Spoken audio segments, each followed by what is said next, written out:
आइए बच्चों, क्वेश्चन आपके पास में है 2 point charge plus q and minus q are separated by distance 2l and form electric dipole. Find the electric field due to electric dipole at a distance r from it along axial. Axial point के along हमें electric field का value मालूम करना है electric dipole के द्वारा. तो आइए बच्चों हम लोग देखते हैं. एक इलेक्ट्रिक डाइपोल हमने ले लिया है, ठीक है, जिसका स्मॉल डिस्टेंस 12 है. ये इतना स्मॉल डिस्टेंस है, इतना स्मॉल डिस्टेंस है कि समझिए ऐसा कि बहुत ही छोटा डिस्टेंस है. मतलब कि 100 सेंटीमीटर के सामने 1 सेंटीमीटर कुछ है नहीं है, ना के बराबर, यानी निग्लिजिबल वैल्यू है वो, ठीक है. तो उसी प्रकार से समझिए कि ये जो आर जो है ना, जहां पे हमें इलेक्ट्रिक फील्ड का वैल्यू निकालना है, सी पॉइंट पे कर रहा है ना, आर डिस्टेंस पे निकालना है, ठीक है. आर है ना, R from it along axial, ठीक है. आर डिस्टेंस पे हमें डाइपोल सेंटर से आर डिस्टेंस पे इलेक्ट्रिक फील्ड का वैल्यू मालूम करना है. तो ये आर डिस्टेंस के कंपैरिजन में देखा जाए तो ये इलेक्ट्रिक डाइपोल का जो डिस्टेंस है 2l, जो डिस्टेंस है वेरी वेरी स्मॉल डिस्टेंस है. यानी कि अगर मानते हैं कि ये आर जो है वो 100 सेंटीमीटर है तो ये 1 सेंटीमीटर है. इतना छोटा डिस्टेंस है, ठीक है. तो आइए हम लोग जानते हैं. सबसे पहले हम लोग डायरेक्शन देखेंगे. इलेक्ट्रिक फील्ड वेक्टर क्वांटिटी है, तो वेक्टर क्वांटिटी है तो डायरेक्शन देखना तो जरूरी है, ठीक है. तो सी पॉइंट पे यानी जिस पॉइंट पे इलेक्ट्रिक फील्ड हम लोग को देखना रहता है वहाँ पे क्या +1 कूलम चार्ज लेते हैं, जिसको हम लोग टेस्ट चार्ज भी बोलते हैं. तो यहाँ पे यदि अगर +1 कूलम चार्ज लेते हैं तो ये निगेटिव इस चार्ज के द्वारा -q चार्ज के द्वारा इस पॉइंट पे +1 कूलम पे इलेक्ट्रिक फील्ड देखेंगे तो इसका डायरेक्शन क्या होगा, ठीक है. तो अट्रैक्ट करेगा, एक निगेटिव दूसरा पॉजिटिव, यानी ये कुछ इलेक्ट्रिक फील्ड का डायरेक्शन ऐसे होगा. इलेक्ट्रिक फील्ड सी पॉइंट पे किसके द्वारा, ए के द्वारा, क्लियर. फिर एक बार देखेंगे इलेक्ट्रिक फील्ड बी के द्वारा,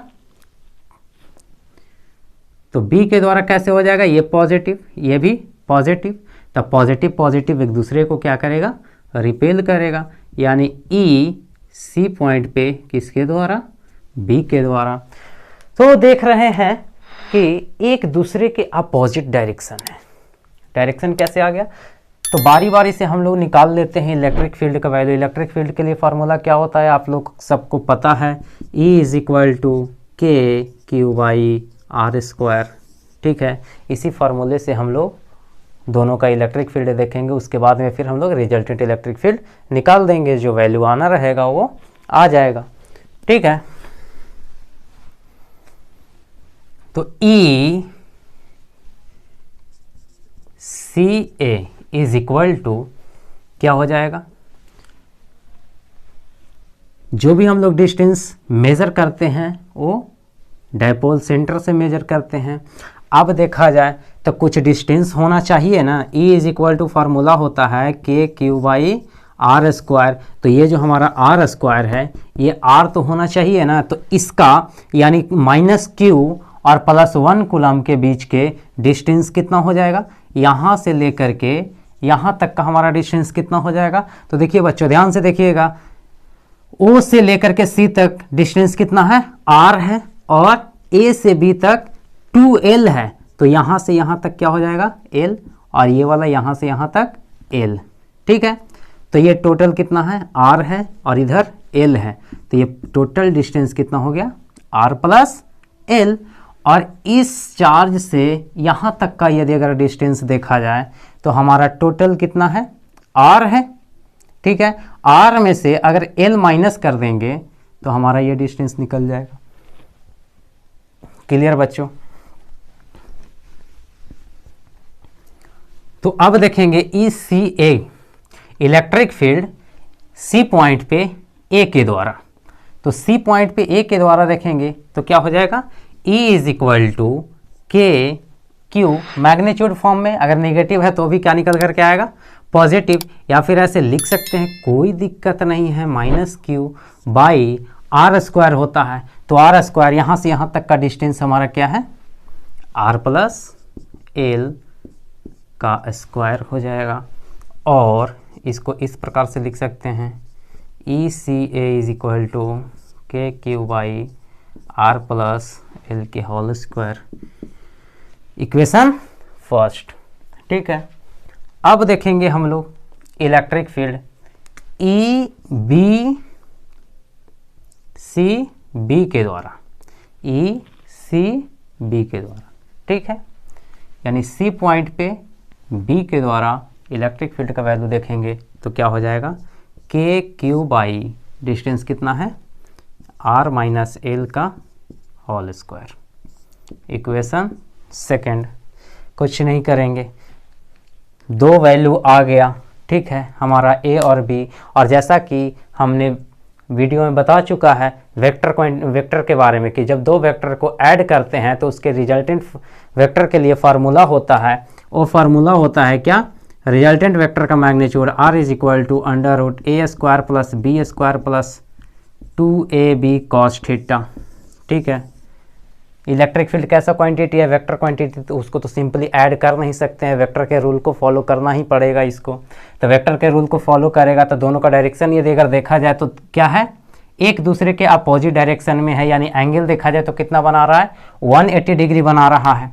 जब 180 डिग्री एंगल बना रहा है तो कॉस 180 का वैल्यू होता है, कॉस 180 का वैल्यू होता है -1। जब ये -1 होता है तो इसको हटा करके यहाँ पे क्या हो जाएगा, under root A square plus B square minus 2ab हो जाएगा। सिंपली यहाँ से आर का मैग्नीट्यूड निकाल सकते हैं, क्या हो जाएगा, अंडर रूट ए माइनस बी के होल स्क्वायर, स्क्वायर से रूट कैंसिल, ए माइनस बी सिंपल, यानी कि बड़े वाले वैल्यू में से छोटे वाले वैल्यू को क्या कर देंगे, माइनस कर देंगे। तब हमें यहाँ पता करना है कि दोनों का तो ऊपर वाले वैल्यू सेम है, के क्यू, और नीचे वाला वैल्यू है आर प्लस एल का होल स्क्वायर और आर माइनस एल का होल स्क्वायर। तो यहाँ पे बताइए बच्चों कि कौन बड़ा है, यानी बड़ा में से छोटा को घटा देंगे, ए में से बी को घटाएंगे या फिर बी में से ए को माइनस कर देंगे। ठीक है, तो अब आप लोग बताइए, जल्दी जल्दी बताइए कि कौन सा वैल्यू बड़ा है।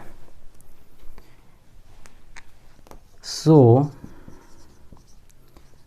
Resultant electric field at point C point पे हम लोग रिजल्टेंट इलेक्ट्रिक फील्ड देख लेंगे, E C is equal to, बड़े वाले वैल्यू में से छोटे वाले वैल्यू को घटा देंगे तो बड़ा वैल्यू कौन है, K Q by R minus L का whole square minus K Q by R plus L का होल स्क्वायर। इसको सॉल्व करेंगे, बहुत आसान है सॉल्यूशन बच्चों। E C is equal to K Q common ले लेंगे, क्या बचेगा, 1 आर माइनस एल का whole square minus 1 R plus L का होल स्क्वायर। ठीक है, ऊपर वाला मिटाएं बच्चों। उसके बाद क्या हो जाएगा, ई C is equal to K Q, LCM अगर ले लेंगे आर माइनस एल का होल स्क्वायर और आर प्लस एल का होल स्क्वायर। ठीक है, तो क्या हो जाएगा, यहाँ पे एलसीएम ले लेंगे तो आर प्लस एल का whole square minus R minus L का whole square by R minus L का whole square into R plus L का होल स्क्वायर। ठीक है, E C is equal to K Q, अगर इसको हम स्क्वायर तोड़ते हैं तो ए प्लस बी के whole square R square plus L square plus 2RL minus R square minus L square plus 2RL, minus के अंदर में इंटू कर दिए बच्चों, कन्फ्यूज़न मत होइएगा। ठीक है, ए माइनस बी इंटू ए प्लस बी, यानी ए स्क्वायर माइनस बी स्क्वायर के होल स्क्वायर लिख सकते हैं। ठीक है, इसके बाद सॉल्यूशन कीजिए बच्चों।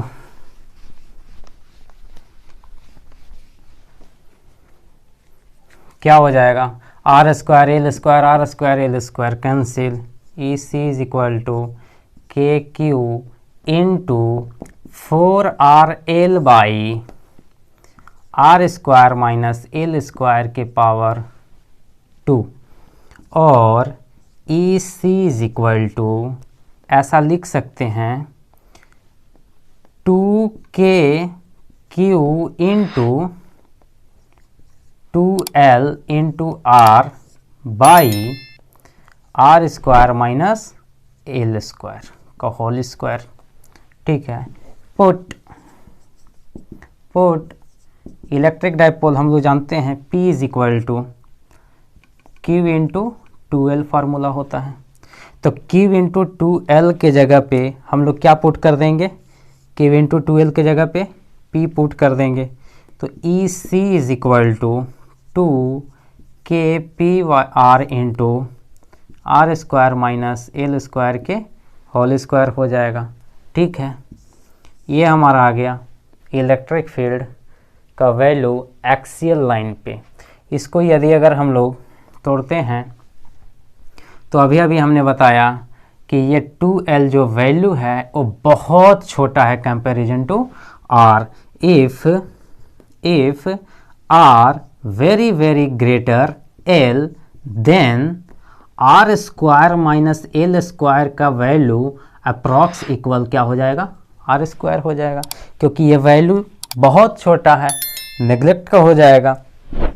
ठीक है, तो क्या हो जाएगा यहाँ पे E C is equal to 2kP into R by इतना के जगह पे क्या लिख देंगे आर स्क्वायर। तो आर स्क्वायर पहले से होल स्क्वायर है तो आर के पावर 4 हो जाएगा। ई सी इज इक्वल टू कितना हो जाएगा 2kP बाई आर क्यू। क्यों, एक आर से एक आर कैंसिल। ये हमारा आ गया एट एक्सियल लाइन। ये फार्मूला निकल करके आ गया फाइनल।